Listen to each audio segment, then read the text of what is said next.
a good day. This is a new day.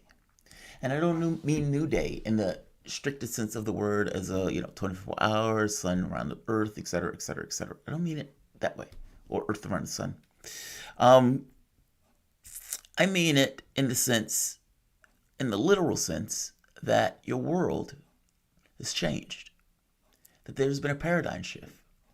And that paradigm shift, almost like going through the event horizon of a black hole, where no, there's not necessarily a specific place where a physical demarcation point. No, it's more so that with the Office of the Director of National Intelligence and the UFO report, or the UAP report, whatever you want to call it, that came out, your world has fundamentally changed. Now, UFO Twitter is not going to be entirely satisfied with this. And I get it. And I've had people send me messages saying, dude, this is insufficient. Dude, we already knew this. Dude, this is nothing. They're not even giving us any information. They're not giving us any details. They're not showing us any of the items or anything like that. They're not doing any of that stuff. And we knew that they had technology. We knew that there were things that they were seeing in the skies over the course of the last 40, 50 years. These are things that we already knew. Dude, this report is insufficient. And I would say that all of you are wrong. This report wasn't entirely for UFO Twitter. That's not what this report was for.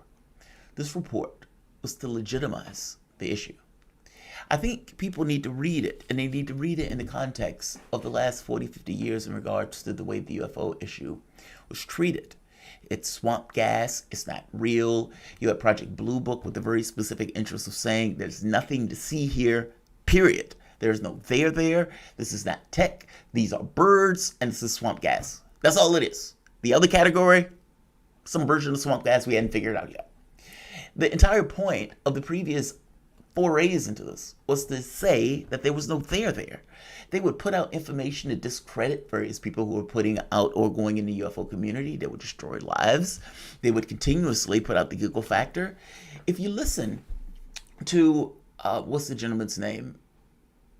The Ministry of Defense, Nick Pope, when he was on an interview with me, he was making the point of saying how they would put in a giggle factor when they would put information out about UFOs. That was in part, he was there on the job when they would do stuff like that.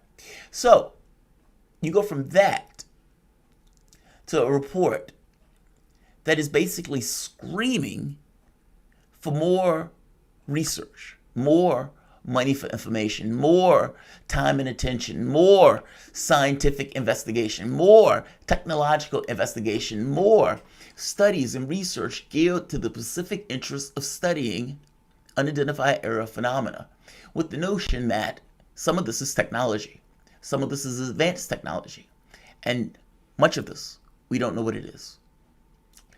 This report demands congressional investigation.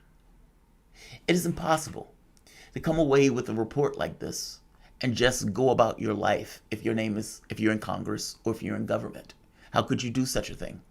The report has just basically said, A, this is real. These are physical objects. This is not interdimensional fish. It is a physical matter, reality, object, and thing to which we are encountering that technology is seeing that multiple devices are picking up. In addition to the human element, multiple observers encountering. And the fact that people who we've trained to the tune of billions of dollars can't detect what it is, doesn't necessarily look like it's us, and comes across as being foreign. And this is just the part of the report that is not classified. The part of the report that is classified, who the hell knows what's in that? But basically, the part of the report that we're seeing is supposed to be a synthesis of what they know. And basically what they're telling us is, we don't know anything. Yes, there are going to be certain things that they can get rid of. You would expect that. In fact, you would expect they could get rid of like 90% of the items, saying this is that, etc., etc.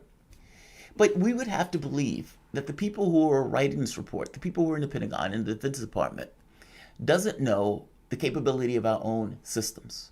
And in the context of not knowing the capability of our own systems, radically has underestimated the capabilities of China and Russia. And again, I would point out to you that if what these guys are encountering have taken place over the last 40, 50 years, and by the way, the report was constrained to the only 10 years, and even within the context of like that 10 years, give or take, it continuously, over and over and over again, makes the point that it does not have the resources, it does not have the capability in regards to the reproducibility of experimentation, or for that matter, the experimentation in and of itself to figure out what it is, nor are the systems geared towards figuring such out. The report is astonishing because what the report does is demand more investigation. Now, if you are part of the UFO community and you are old like I am, I don't want us to get enraptured by the last 5 years as if the last 5 years was indicative of the last 50 years. It wasn't. The world that we have been inhabiting for the last 5 years, with the skeptics are the ones that are conspiracy theorists, with the skeptics are the ones that are basically saying either everybody's lying or all of this stuff is swamp gas or everybody is mistaken, etc., etc., etc. They are the oddballs in this scenario. That's the last 5 years. But that was not the context of time. And within the context of time, before you do anything else, before anything is established, before you can make this argument that the Department of Defense dropped the ball, before you can make this argument that, hey, there's abductions and some of the larger issues about the UFO stuff, before you do any of that stuff, number one, is it real? And for the first time, you've had a government system, Office of the Director of National Intelligence, say, yes, it is. That is profound. That is a paradigm shift. And because you've had this come out say it's real, there's certain things that are going to have to happen almost by definition as a result of such. You can't have a report say that our military installations are encountering items that we don't know what they are, that our pilots have almost crashed into items that we don't know what they are, that there are things that seem to be advanced tech that is doing things that seem to fly in the face of what we would typically expect from a foreign adversary, or for that matter, to be in our sensitive installations in general. You can't have a report that basically says, we have no idea what this is, we need more resources to study, and then turn around and say, okay, we just move on as if nothing's happened. This report is screaming for more data. This report is screaming for more resources and information. This report is screaming for scientists and for other personnel to take this issue seriously and to be able to report more data on it. This report is screaming, almost apologetically, that it doesn't have the resources to do what it needs to do. But more importantly than anything else, this report solidifies and clarifies that these things are real. And no, we don't know what they are. And the idea that you can walk away after that is nonsense. There will be congressional hearings.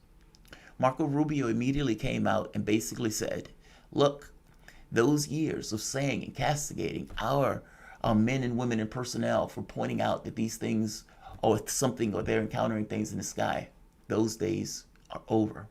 Elizondo made the point of saying, look, we know and have a general idea of what China and Russia have at their disposal.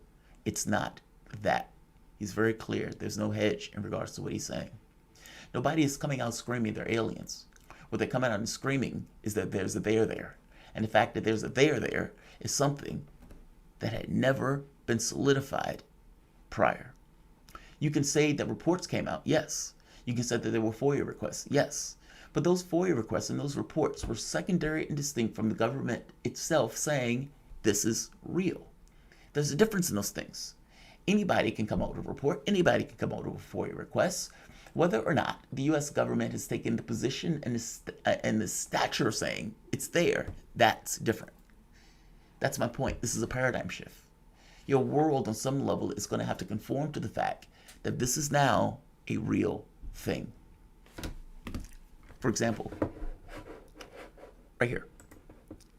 This is Rubio, in his statement, right here. For years, the men and women we trust to defend our country reported encounters with unidentified aircraft that superior capabilities. For years, their concerns were often ignored and ridiculed. This report is an important first step in cataloging these incidents, but it is only a first step. The Defense Department and intelligence community have a lot of work to do before they can actually understand whether these threats pose a serious threat to national security. We've been encountering these things for decades. And you're telling me that the Department of Defense, the Pentagon, have basically watched, observed, and not do anything? And the answer is yes. And part of the reason that they're saying is these were so weird and so odd that they just didn't seem to be what they would consider to be a typical threat in the way of China and Russia. And if they honestly did believe that these were China and Russia, do you honestly believe that they would have had the perspective of just letting it ride? No, when human beings are faced with something that is so big and so expansive, if they don't necessarily feel like they can tackle, often they just let it ride. And that's basically what the Pentagon or the Defense Department did. Also, I strongly suspect they didn't consider it a threat because they didn't act as if it was a threat. And now they have somewhat of a lot of explaining to do since you've had these things there forever, for God knows how long. You didn't report it to Congress. You didn't report it to the president. You didn't flag it and raise it as a national security concern. Well, the document that's being written from the Office of the Director of National Intelligence is casting this in the light of national security, because that's the light to which you would get the most bang for your buck. I want to also point out a few quotes from this document that needs to be clarified. And one last point. Again, the moment you write a report like this is the government accepting something as a reality, and certain things have to conform to that. So you've already had the Navy basically change their protocols for appropriating and getting more information from the various people. You've had the military, the Army, work with the To the Stars Academy, again, an organization specifically for the point of UFOs dealing with this kind of metamaterials. But think about that in the context of that. You have the Navy, the military working with a UFO organization, not UFO and a UFO organization. Again, contingent to the notion that the Office of Director of National Intelligence has just said this is a real phenomena. You have right here, Deputy Secretary of Defense, that basically has created an X-Files department. No, seriously, they did. So right here, Memorandum, Senior Pentagon Leadership Commander of Combatant Command, etc. Right here. A recent report from the Office of Director of National Intelligence highlights the current technologies associated with assessing unidentified area phenomena occurring in or near the Department of Defense training installations. It is critical that the United States maintain operation security and safety at the Department of Defense ranges. To this end, it is equally critical that all U.S. military, air crews, and government personnel report whenever aircraft or other devices interfere with military training. These guys are now officially expanding, or at the very least instantiating, the UAP task force and the collection of information as a thing going forward. How could they not? How could they not? Think about what I'm saying. Your government, after 70 years of saying there's no there, has just said, we were wrong. This phenomena is real. We don't know what it is, but the phenomena is real. And not just that the phenomena is real, we know that it's not interdimensional fish, because our pilots have almost hit these things on numerous occasions. They are in our flight paths, and they're in our military installations. And it's not so much that they fired upon us or anything like that, but the fact that they're in those military installations in and of itself is a security breach, and is a radical one at that, considering this has been taking place over God knows how long, and we don't know what they are. As such, we can't pretend that this is no longer not a thing. And the government, military, and other edifices of government, or let's say mechanisms, must respond in kind, considering that report has just been released saying that it's real. And so, yes, we need to create an organization, a department, and systems that can appropriate and get as much information on this phenomena as possible. How could they not do that? This report is profound. I hope you understand what I mean. It's a legitimizing thing, and it's a legitimizing thing for something that for the last 50, 60 years, despite the Freedom of Information Act, despite the information being released, despite all of that stuff, wasn't considered legitimate. It's just like money. Money is not real, doesn't exist, purely conceptual. The faith in your dollar comes entirely because of the belief in the United States government. That same government that gives faith and impetus to worth and value in that dollar has just gave impetus and worth to this notion that the phenomena is real. Buckle up, your world has changed. Question becomes, where's science? Where's science? No, this is not going to be everything that you wanted. And no, you're not going to get your pound of flesh from the Department of Defense yet. And no, the larger issues about UFOs and whether they're alien and everything else, that stuff is still off the table. What you got, like I told you we were going to get, is doubt. And that doubt has been enough, most likely for congressional investigations. This question of whether or not it's us or not, at some point, will get aired. And I still suspect we're going to come down on this notion eventually that it is not us. This report is the first step to changing your world. One last point. You must understand the reason why they're slow and hesitant on stuff like this. Assume for the moment that they're managing this, that they know that it's not us, but they can't necessarily just come out and say stuff like that, that it has to be done in this kind of governmental process of one step after the next, where they understand that this is no longer conceptual. This is not, we're fighting over whether or not there's a there there. This is a there there. It's real. It's legitimate. The government perceives it as such and is acting as such. Anything that happens from this point on is instantiated in our physical matter reality, and we're stuck with. What's the difference between your dream state versus this? Well, your dream state, you can get scared, you can get terrified, things can happen to you, all that stuff, but at the end of the day, it resets. We don't get a reset. We're stuck with what happens because we're stuck with what happens. However the public responds, however the government responds, however the military responds, however other governments around the world responds, whatever technology that comes about it, whatever happens as a result of our society because of technology that comes about it, all of that stuff is instantiated in physical matter reality. We're stuck with it, which means that the actions that they take here are probably going to be very slow, plotting, and going to be done in ways where they can, on some level, pull back if they need to pull back. And it's, on some level, going to be dependent upon how the public appropriates the data and internalizes it. Buckle up. Your world has just changed. No, it's not everything you want, but is it the gateway to it? Yes. Like, share, subscribe.